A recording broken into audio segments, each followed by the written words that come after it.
Welcome back, crew. Today we're going to be taking a deeper dive into some core features of the Daggerheart system. Before that, I want to give a shout out to Not Here for Long, one of the users that asked me a question in our first Daggerheart video. Go check out that. I'll throw a link in the description. But he went over some questions regarding how roles were in the game, where classes kind of locked you into a specific role within the party, as well as how casting worked and cross class abilities.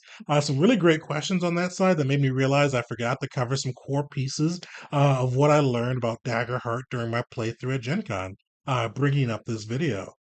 But before we dive into those features, I want to give a shout out to the channel. One of the big things that we do here at T&J Gaming is cover RPGs that are outside of the 5e bubble. There's a lot of cool tabletop RPGs in the market, and each month we pick a different one of them and go into them, showing you how to build a PC, how do you run the core mechanics, and ending it with an actual play of the system, where we typically give away a free PDF copy.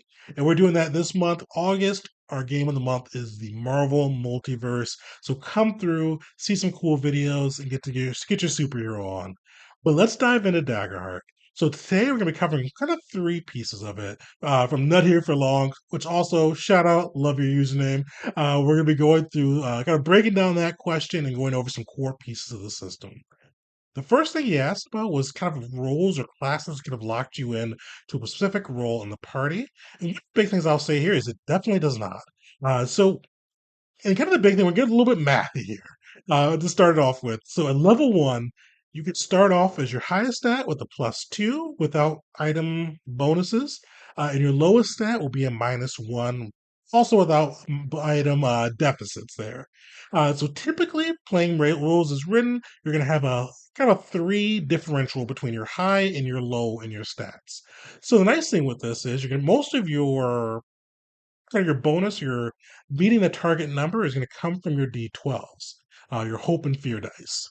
So the nice thing with this, it allows even like the barbarian to make a check, intelligence check, or some arcana checks against the wizards as well, so they can kind of roll along with the wizard. The wizard's probably going to have some additional bonuses to their intelligence, but the barbarian can still make that check, and at the most, with base stats, it's going to be a difference of 3.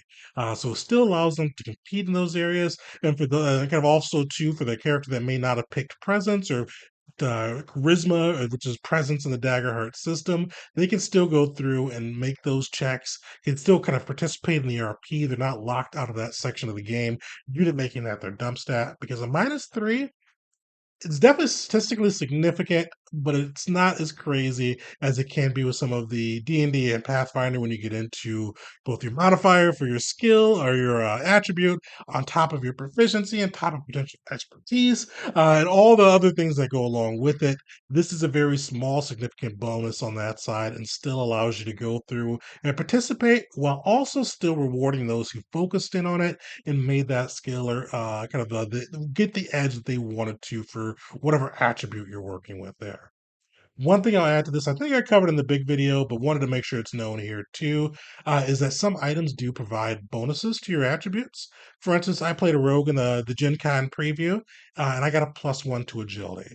And for agility, that was my core class attribute. Allowed me to make attacks with it. Spellcasting, which we'll get into in a second, all of that was based off of agility, and allowed me to get that bonus going ahead. So you can get a +1 depending on your class and what equipment options are available to you with it. So with that, roles definitely not locked in. Definitely allows for a lot of free form, which fits because this isn't going to be as mechanically heavy as D&D. It's going to be a little bit more fiction light, kind of similar to the Forge in the Dark style. But what I like though is they're bringing in some cool combat features, some cool mechanical pieces that are going to be a little bit heavier than Forge in the Dark and PBTA, at least what it looks like from the Gen Con preview. So it's gonna be kind of a nice in between point from like D&D and then I will say like the PBTA Forge the Dark Rule. I think Daggerheart's going to be right in the middle there, and I'm looking forward to seeing kind of how they can split that and bring some cool, kind of a unique viewpoint to the TTRPG space. So, with that, one of the cool things we touched a little bit on this, but domains are very interesting in the Daggerheart RPG. Because what your domains are, you get two of them. Each class has two different ones. And the nice thing with those is that you do share at least one domain you'll share with another class. So mine, I think I shared my Grace with the Bard, and Midnight with one of the other classes I'm blanking on right now, because I played a rogue. So I got Midnight and Grace. And with these domains, what they allow you to do is pick special abilities. Not here for long. Asked if there's any cross-class abilities, and with domains, there definitely are. And with those cross-class abilities, you get to go through and pick two of them at level one. They can either be from one domain, or you can pick one from each of the domains. So I picked one from both. I forgot which one was which now. I should have wrote that down. I didn't take a picture of my domain cards, unfortunately. But I do know, I think Midnight was this cool dagger attack that I had. And I got to spend two hope are the kind of inspiration like points that come along with the system.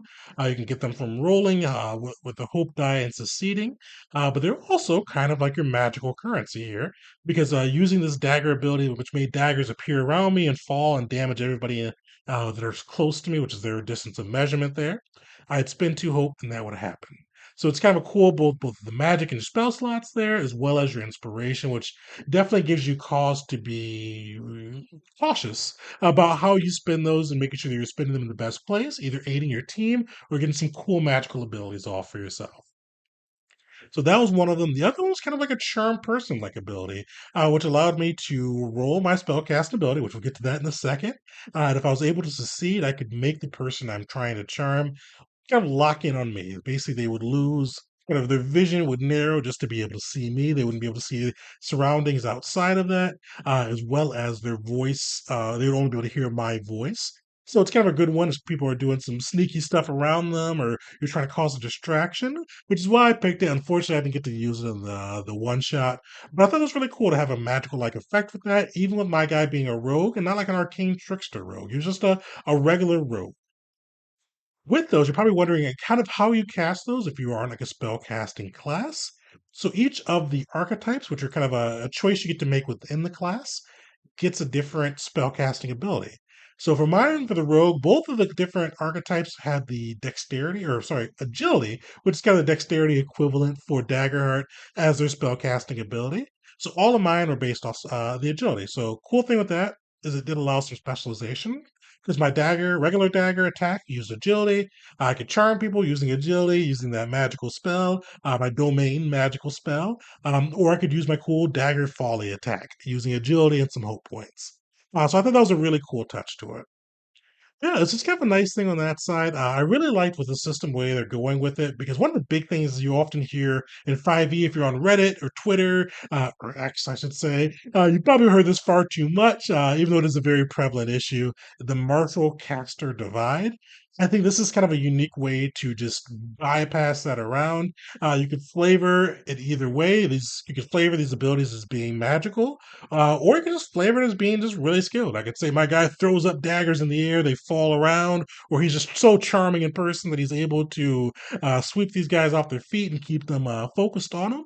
Or you could have that magical element and still do some cool things. I didn't get to play a caster during this one, but from what I saw, from we had a druid at our table as well as a bard. They did have their domain things, but they also, for their class abilities, had some magic-like abilities on there too that they could bust out and do some cool things with. And with that too, I'll say that I had some rogue abilities. I had sneak attack as well as hide and all that with mine. So each of them still have some of those core abilities that help fulfill the class fantasy. But with the domains, everybody gets some magical, cool things they can bust out and really kind of change the scope of the narrative, which I thought was a cool way to do that, especially for a system like this, which is going to be a little bit more light than D&D. It gives some cool options, allows people to really engage and kind of really get into that mindset, which is cool. But yeah, this is kind of a quick run through of some things I forgot during that first playthrough. Shout out to Nut here for long for sparking that in my mind.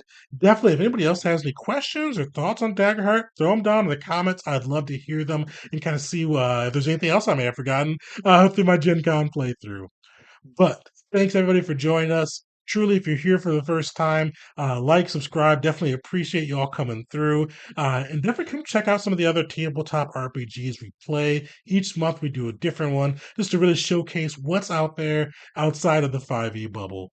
But yeah, come through and definitely make sure to come by for our Marvel Multiverse game. We're going to be playing Wednesday, the 23rd, 7 p.m. for our live play and get to see how the system works live in action. But until next time, and definitely shout out some cool Daggerheart fights. Thanks, everybody.